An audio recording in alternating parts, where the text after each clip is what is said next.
I got my start in glass back in 2001. A friend of mine opened a studio in Durham, and I, pretty much just jumped on board as an apprentice. I think it was about 7 years in that I was like, oh, this is what I do. Like, I'm a glass artist. These pieces started as something, I had no idea what I was doing with it. Some of them started to become more refined, and I'm accumulating these pieces, and then I started thinking, oh, how can I combine these?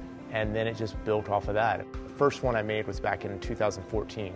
The way I like to work is in this modular form where I'm creating the same types of shapes just in different sizes. They're interchangeable, and I use hardware to connect them.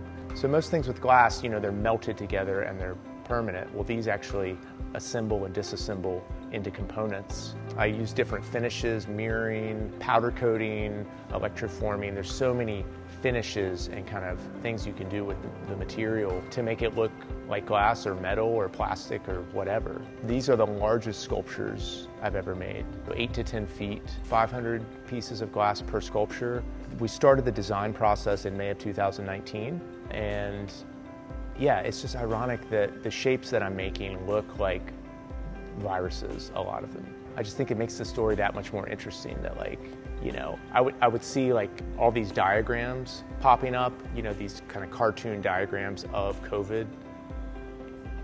It's ridiculous how much this, and I'm making this project for an airport.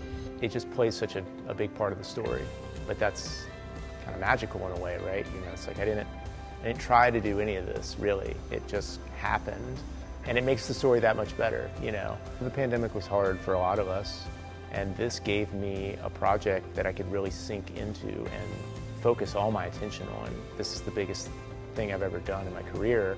It has even more meaning to me now because it is what occupied so much of my psyche during the pandemic. I feel like I've achieved a great goal. I feel really fortunate.